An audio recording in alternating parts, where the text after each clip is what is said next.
Welcome to Harvest Online. If you've been watching for any length of time, you've probably already noticed our new set. Isn't this amazing? If you like our new set, just throw me like a fire emoji or something in the comments to let us know. But we are just so excited to be with you today. And I am really excited because today I have a small live audience. This is awesome. It feels different. Pastor Tyler, for the last 10 weeks, it's been me and you and a camera. And I love you. Nothing against just preaching to you, but this is going to be really, really fun. I love having our team here. By the way, since you're all here and our friends are watching, I just want to brag. You guys, this team, Harvest team, you've been amazing during this pandemic. I have just been amazed at how quickly you pivoted and how flexible you've been, how passionate you've been in this season. And I'm so proud of all of you. And Harvest family, we really miss you. Am I right, team?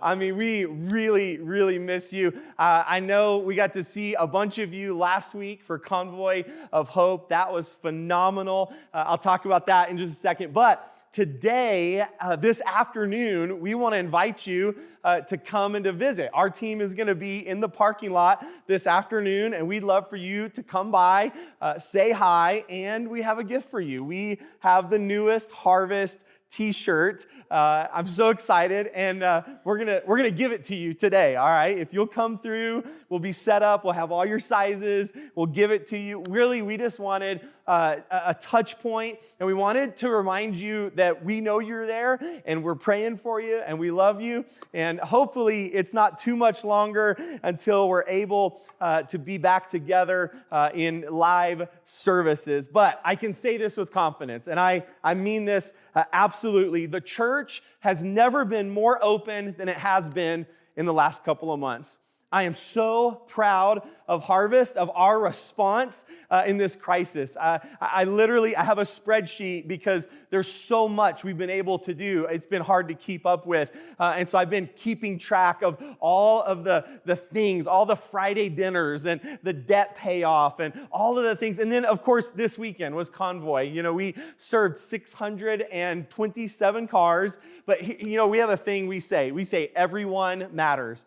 And while the big number matters, we believe there are individuals represented in each one of those cars, each one of those families. They have stories. They have things that are going. Those individuals matter. And so we were interviewing on the way in, asking each car, how many people are in your family? We were keeping track. 2,853 people were impacted this last weekend through Convoy and Harvest. I'm just so proud of you. By the way, stay tuned because there's more opportunities to serve. I can't quite tell you yet, but there's some big stuff in the works. We're going to get to continue to love our city. New normal. That's what we've been talking about, the new normal. This season, this is not the new normal. Anyone thankful for that? This is the in-between, right? This is the disruption that's giving us the opportunity to create a new normal. So our prayer for you and your family is that you would take advantage of this disruption to create some new and hopefully better patterns for your future. This crisis has caused all of us to question a lot of things. I mean, maybe everything. Everything has been kind of put on the table. We've been weighing out, what's important and why are we doing things and how are we doing things. It's caused us to think really closely about our finances. It's caused us to think about our work. That's what we talked about last Sunday. It's caused us to think about our family dynamic. And for sure, one of the things I think it's caused probably every family in America to think about is our priorities.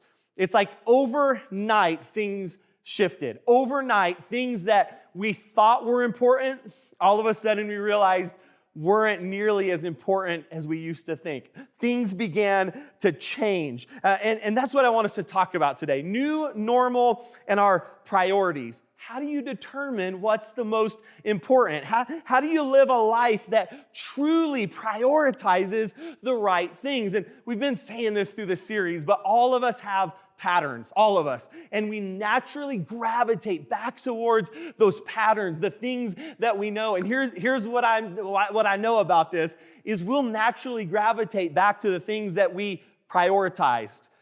And so this is a chance for us. We get to weigh things out and determine what really matters. We're going to spend some time today in the book of Hebrews.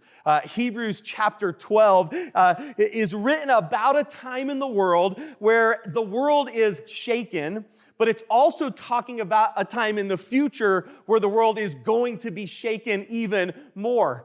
Doesn't that sound kind of like what's happening in our world today? And Hebrews chapter 12, verse 27 says this. This is such a picture of current society. It says, this means that all of creation will be shaken and removed so that only unshakable things will remain. It says it's going to be shaken, and in the end, only the unshakable things will remain. I think this is a picture of what's happening in our world today. Without doubt, what we've learned is this: our world is shakeable. Our world is shakeable. Think back to January 1st. I know it honestly feels a lot further away than it really is. This has been a long year already. But think back to January 1st. We're starting the year. New year always brings anticipation. Things are changing. The slate is wiped clean. Whatever the year before looked like, now we have a chance at a new year. Here we go. And at Harvest, it was no different. The first Sunday of the year, January the 5th, we have a tradition called 6-minute sermons. And we brought in, a bunch of our own people. We had these sermons, and all of them, the theme was this. You remember it was all in. And speaker after speaker after speaker challenged us. We're going to go all in this year. They helped us to understand what it looks like to go all in. And then our theme verse for the year. I hope all of you at home remember it. I know our team does, but our theme verse, Mark chapter 12, verse 30, you can say it with me if you like, says this: love the Lord your God with all your heart and all your soul and all your mind and all your strength. That's how we started the year. I don't know how anyone else felt, but I started like, we're all in. Let's go, right? Come on. This is the year. We have all these dreams, these things that we think are going to happen. And I don't know, I was all in. My family was all in. I know you were all in. We were ready to go. In fact, looking back, I just have to laugh because I saw so many preachers who took the 2020 and took that idea and they talked about how this will be the year of clarity, right? The year of 2020 vision. Can I just tell you, that's happening, but not the way we thought it was going to, right? It's happening. We're getting more clear because everything is being shaken, and only the things that will remain, right? Only the unshakable is what's left. The world began to shake. I don't know if anyone likes this game. It's called Jenga. This can be a frustrating game. And I thought about this because, this is what 2020 started like. Okay, 2020, the January 1st, the slate's clean. We're starting, and even I did. I'm like, this is going to be a great year. And then March came along, right? And slowly things began to kind of unravel. And when you play this game, the first couple of pieces, they're fairly easy. My wife's really good at this. I probably should. Oh, there we go. So we'll just pretend that this was March, and we got word that there was a virus over in China. And we said, oh, it's so far away. We don't have to worry about it. We logged into our 401k. We said, we're still strong. We all said, we still have jobs. In fact, I don't know if you remember, but it was sometime in March where all of a sudden we had the lowest unemployment in like the last 2 or 3 decades. And we were celebrating, right? And then the first, couple of people in our country began to get the virus. And then, things began to happen. And all of a sudden, a couple of people lost their jobs. And all of a sudden, this world that we thought was intact unshakable. All of a sudden, it began to miss some pieces, right? And then the world began to shake. The world and for many of us, this is what it feels like right now. Everything has been shaken, and only the things that are unshakable remain. Now, I'm actually here to encourage you. Don't let this discourage you, okay? I'm here to encourage you because this is what I see. I see an opportunity. I see an opportunity for us to create a new normal. I see an opportunity for us to build on the right foundation. I see an opportunity out of Hebrews chapter 12, verse 27, that unshakable things can remain. I see a chance for us to rebuild. But I think it would be wise for us to reflect on our priorities as we start this process of rebuilding. So how do we determine the right priorities? In the business world, there's something called the Eisenhower Matrix. It's a simple framework for deciding what to give your attention to. You know, in this course of a day or a week or a month, how do you determine what gets your attention? And this matrix, it's named after our 34th president. That's why it's called the Eisenhower. Dwight Eisenhower. Here, listen to this quote from him. He said, "Who can define for us with accuracy the difference between the long and the short term, especially whenever our affairs seem to be in crisis? We're almost compelled to give our first attention to the urgent present rather than the important future." That's what's happening, is there's an urgency today because of the crisis, and it's caused us to question our priorities. In a different speech, Eisenhower quoted an unnamed university president, and he said this. He said, "I have two kinds of problems, the urgent and the important. The urgent are not important, and the important are almost never urgent." So out of these ideas, Eisenhower created this matrix. Think of it today, we're talking about priorities. Think of it as a priority filter, okay? And I'll just show it to you today. We're gonna look at this. The priority filter, there's two axes, okay, if you will. There's the importance axis and the urgent axis, okay? So this side will be importance, all right? And then this will be urgent, all right? So there's two, and then what we're going to do, so these are axis, and then we're going to divide it into quadrants, okay? So this is going to help us as we determine how do we prioritize? What gets our attention? What gets our energy, okay? And so the first one is this, and it's weird to think there's parts of our lives that fit in this quadrant, but down here you have the things that are not important, but they're also not urgent, okay? Not important, but also not urgent.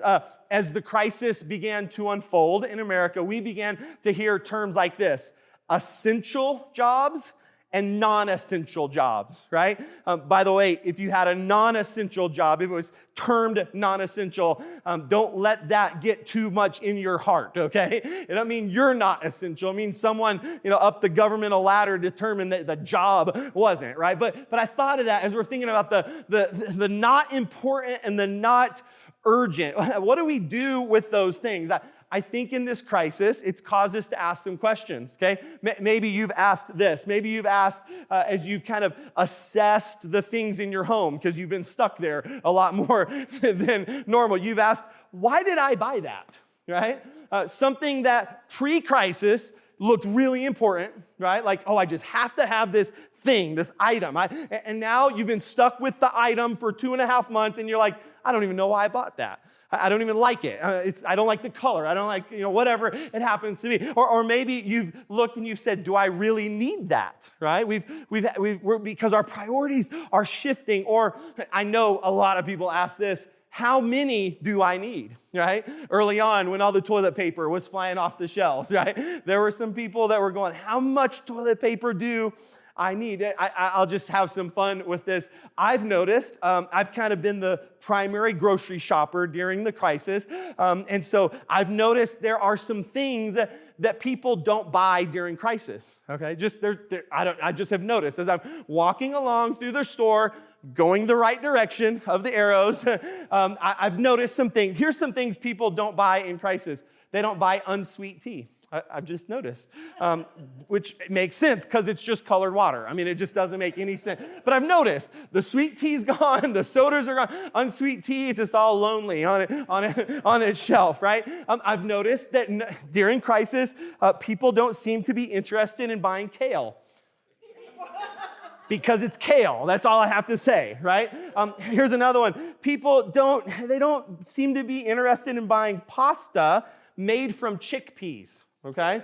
That's very specific, okay? And we have a picture, Tyler. You can add it later, okay?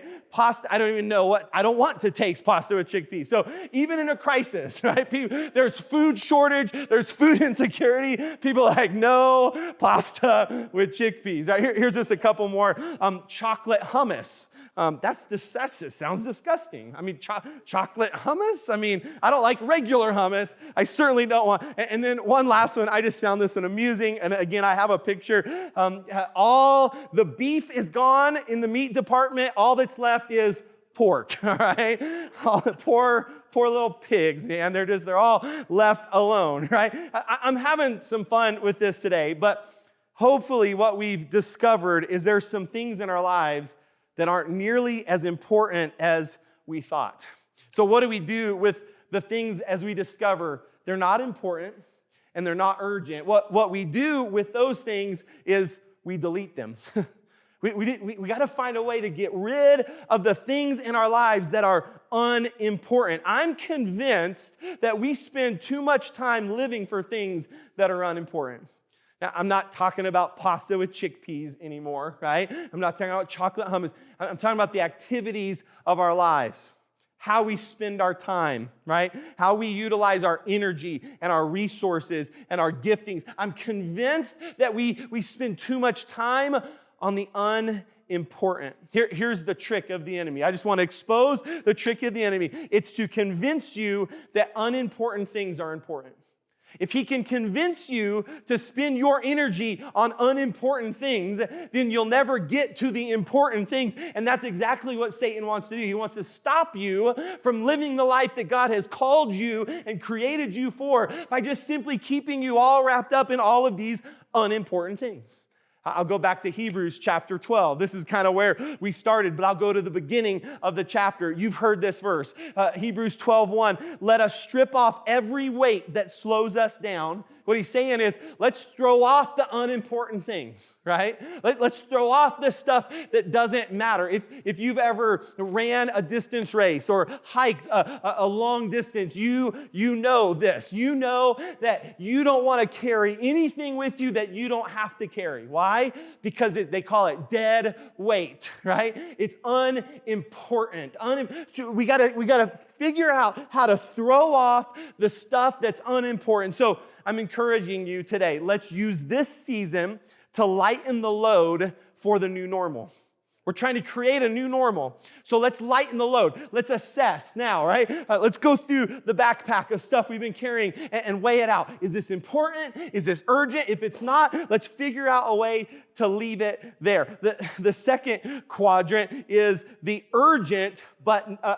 important, but not urgent, okay? The important, so we're coming up the important axis, but we're still not urgent, okay? Important, but not urgent. Just an observation. It seems to me that during the crisis that things have slowed down, right?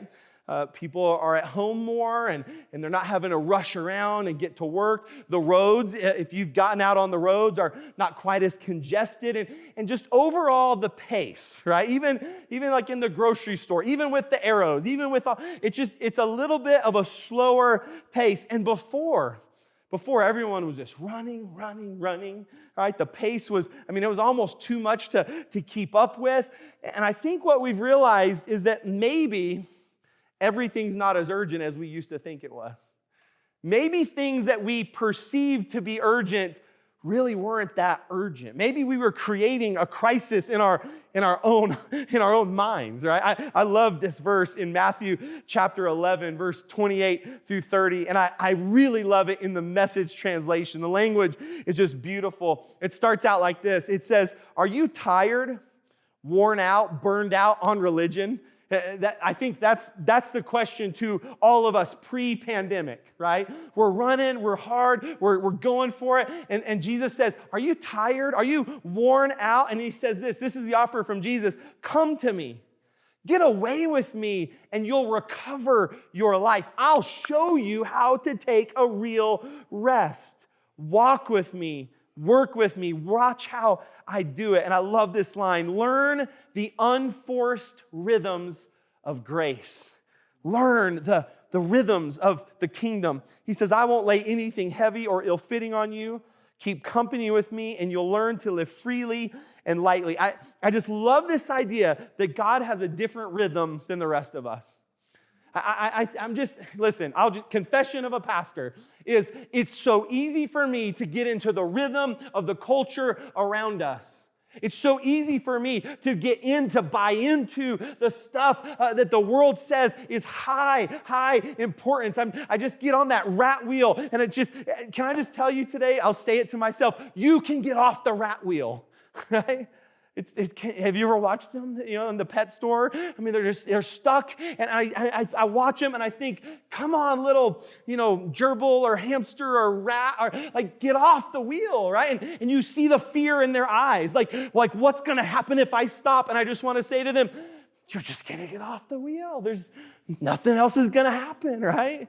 I'd love to say that to our friends watching at home today. You can get off the rat wheel. The important, but not the urgent, okay? How do we deal with these? These things can be scheduled, okay? They can be scheduled.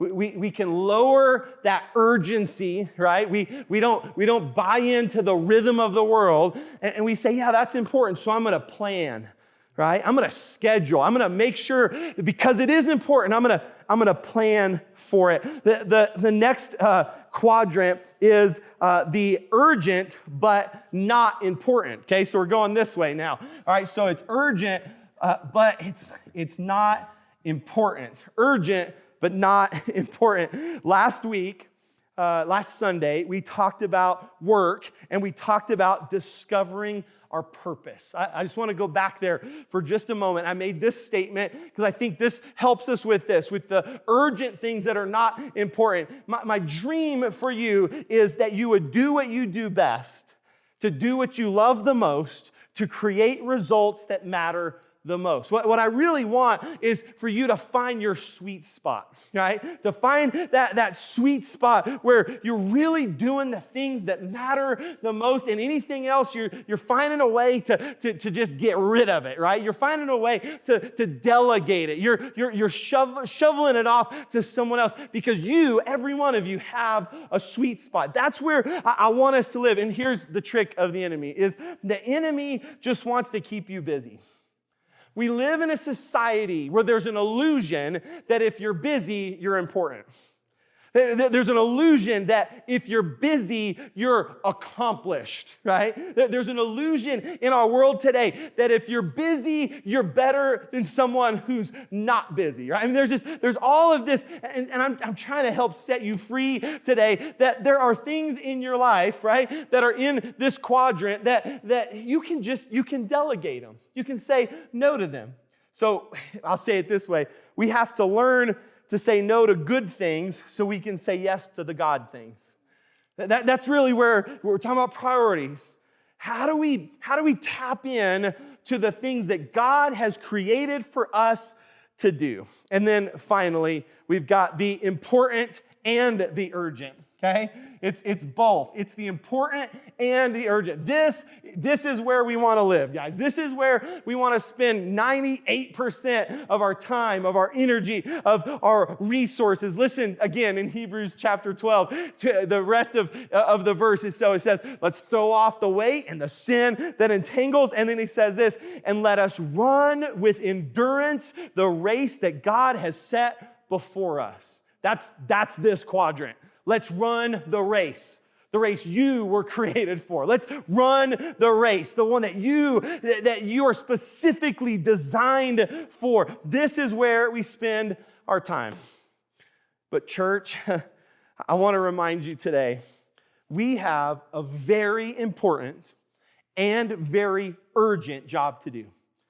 In the middle of all of this, because here's what crisis does. Crisis tends to cause us to turn inward.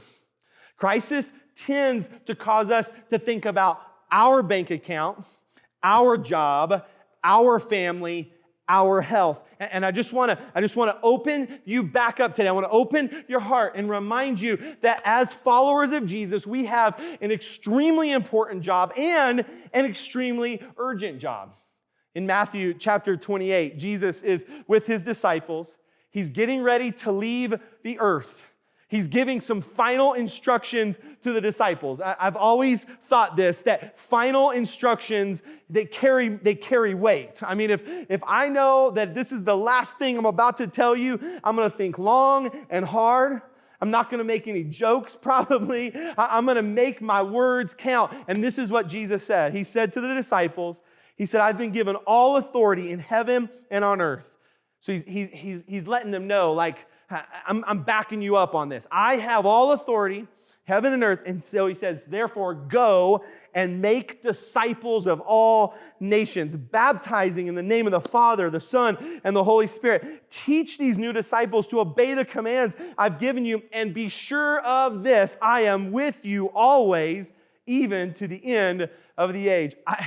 I picked this version of the Great Commission because of that last part, right? Because I love the promise. Because you know what? In the middle of pandemic, in the middle of coronavirus, some of us need to be reminded we have an important job, we have an urgent job. But Jesus said, he promised, he said, you can go and do this. I have all authority in heaven and on earth, and I'm with you.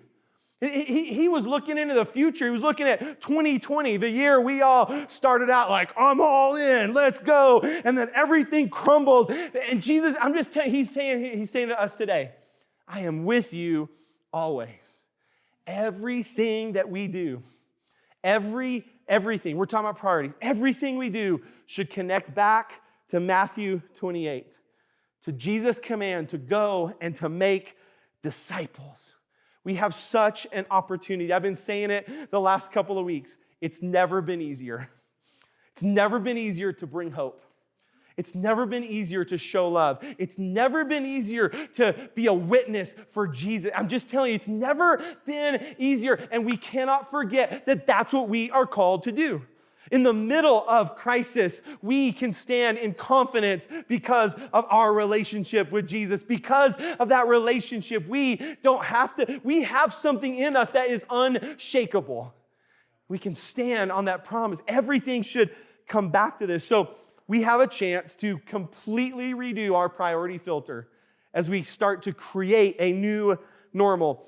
And I love this matrix, and I hope it helps you today. But I just think there's one thing that's missing. I want to add one thing to the Eisenhower matrix. Nothing, again, he's smarter than all of us combined, I'm sure. But one thing, it's an overarching scriptural principle. Matthew chapter 6, verse 33. But seek first his kingdom and his righteousness. Think of that as the banner over all of this. Over all of this is Matthew 6, 33. Seek first. Seek first. This is the overarching principle. I just want you to consider today, all of us, let's ask ourselves this question. Who is first in our lives?